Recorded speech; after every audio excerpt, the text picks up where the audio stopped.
The new 007 game just got announced, and I don't know how to feel about it.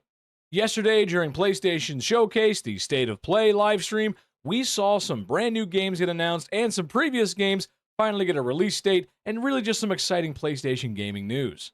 Pragmata from Capcom finally got a reveal and or sort of a release date, a soft 2026 release, maybe. We saw a little bit more footage from the Solid Snake 3 remake, Snake Eater, which looks pretty good. Also, they're sort of hinting at maybe a multiplayer duel mode, something like that. I'm not sure. We'll see how that goes. There was a little teaser in the end there. And on top of that, we got an announcement for the Ghost of Yotai deep dive coming in July, which I'm very excited for. Ghost of Tsushima was one of my favorite games of the last PlayStation generation, so I'm very, very excited to get a sequel. But for me and a lot of other fans, the 007 announcement was very exciting.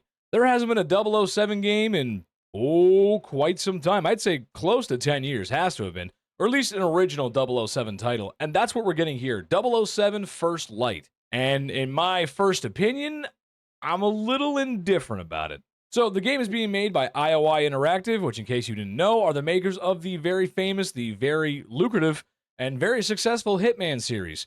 Recently, in the last couple years, Hitman series has kind of turned into like this online, like challenge, microtransaction-y sort of like assassination type game, I guess you'd say. It's kind of taken a different path from its original games on the PS2.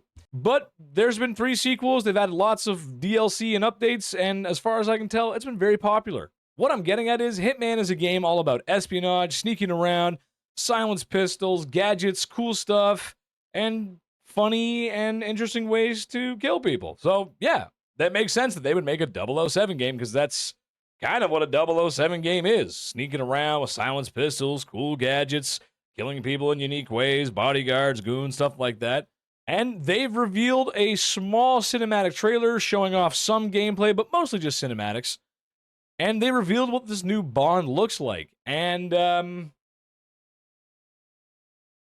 well, I'm sure he's handsome, but he's just not DILF enough for me. From what I can tell from the trailer, this is seemingly a Bond origin story, or like the first Bond adventure, I guess, which is why they're going for a younger Bond look. I guess that makes sense. How well that's going to translate to his suaveness and his charisma, I don't know. I'm a pretty big 007 fan. I have been for a long time. I enjoy the movies and both the games. So, I don't know. We'll see. We're actually not even sure who the Bond actor is, the actual face of the actor is. There is some speculation circulating around, but we're not exactly sure yet. Kudos to that actor, though. Good for you, man. Good, you landed a great role. Good on you. I just don't think the young Bond look is going to sell a lot of fans on 007. I think 007 is one of those things where if you make something 007, the people that like 007 are going to buy it because it's 007. How much of power and reach the brand still has after the last Bond movie?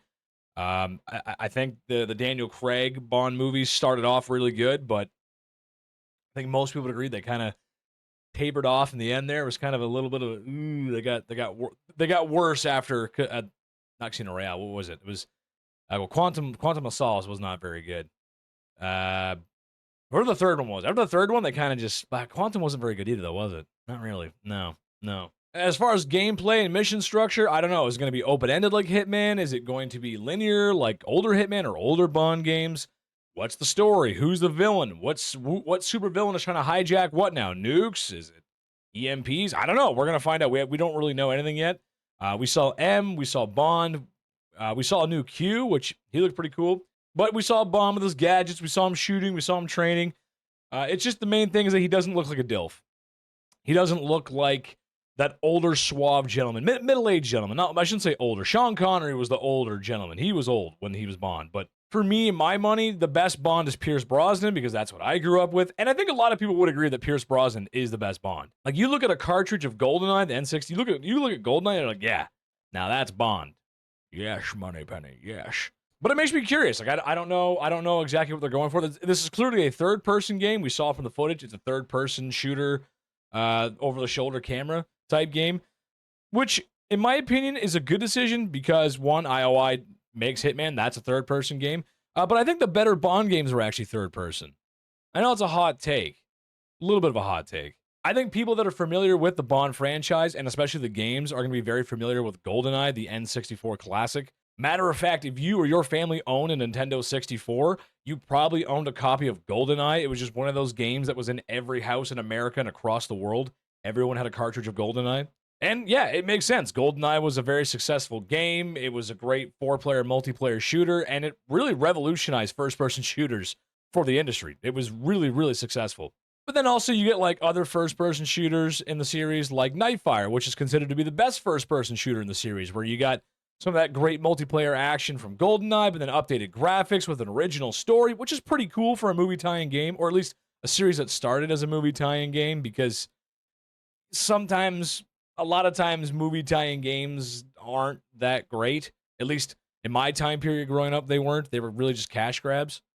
007 was really kind of the exception, where it was based on a movie and it sold and did very well. But after that first-person shooter era of Bond, they sort of moved into the third-person era with Everything or Nothing, which was another original story, which is also very good, starring Pierce Brosnan. And then finally, at least the last third-person Bond that I can remember, was From Russia with Love, which was basically a retelling, or a pretty accurate retelling, of the Sean Connery movie From Russia with Love, which a really great game. I don't see a lot of people talking about that one. It was a really, really good game. Upgrade, you could upgrade Bond. There was lots of different gadgets, Bond moments, and Sean Connery, he reprised his role. You know how hard it is to get those old actors to come back and do their roles? That's not easy. What I'm getting at is there's been an evolution of Bond games from GoldenEye to From Russia with Love to the really bad Bond games we got later on in like the late 2000s, like the GoldenEye Reloaded remake, which was just horrible. And like I think there was a Bond game that like had like it was like a Bond game that like starred Bond in like 5 of the more unpopular movies or something like that. Bond, I can't remember what it was called. And there was Bloodstone, which that was a Daniel Craig Bond game. Basically what I'm saying is these games are just Call of Duty clones and unforgettable. Whereas the older Bond games stood out because they all did something unique. I think that's something that people don't talk about the older Bond games enough, is they all did something unique. GoldenEye was revolutionary. Nightfire had an original story. Everything or Nothing had a lot of cool gadgets, also an original story, and made it very interesting for a third-person game. From Russia with Love was a retelling of a classic Bond game, which really had never been done before, to take a movie from the 60s and make it interesting for a younger audience. I think all the Bond games from the past have something interesting or quirky about them that have some sort of selling point, whereas the new ones didn't have that at all, and they were really more, I'd say just cash grabs, but like bad like Call of Duty ports or like second-rate first-person shooters. They weren't very good. So what kind of game is this one going to be? I don't know. That's the question. I'm a little concerned. I think the right people are making it. It makes a lot of sense, but I think this is really easy to mess up. I think the Bond games deserve to be back in the spotlight. I think they're a lot of fun, and I think there's a lot of crazy things you could do to make this game really exciting and fun. Made the game open-ended like the Hitman games. Give us more access to gadgets. Is the car going to be there? The Aston Martin. There's going to be racing, driving sections. As much as I love the older games too, there are some things obviously that have not aged well in those older games, like the on-rails turret sections. Like those are always kind of like, whatever. Like 1 or 2 of them is fine, but there's usually a lot of them in those older games. I believe pre-orders are up right now, but for me, this game is way, way, way too unknown to pre-order. I don't pre-order games as a rule, just because I've been burned too many times, and it really doesn't make any sense to pre-order a game. You're still gonna, in a digital world, you're still gonna get the game. Basically, what I'm getting at here is that we don't know anything about this game yet besides what Bond looks like. He's not DILF enough, and we have no idea what this game structure is gonna be like. I'm very excited. I'm gonna be keeping my eye on this. I've been waiting for this announcement for a couple years now, because we've known about it for a couple years. But we will see. We need to see who the supervillain is. Who's the Bond girl? Who's the Bond girl? Ooh, that's important too. We need to see PG-13 cleavage. That's very important. It's in every Bond movie. We need it. Anyways, guys, I'm going to stop yapping. That's it for today. Let me know what you thought. Like and comment down below. I'll be back with more videos soon. Thanks, guys.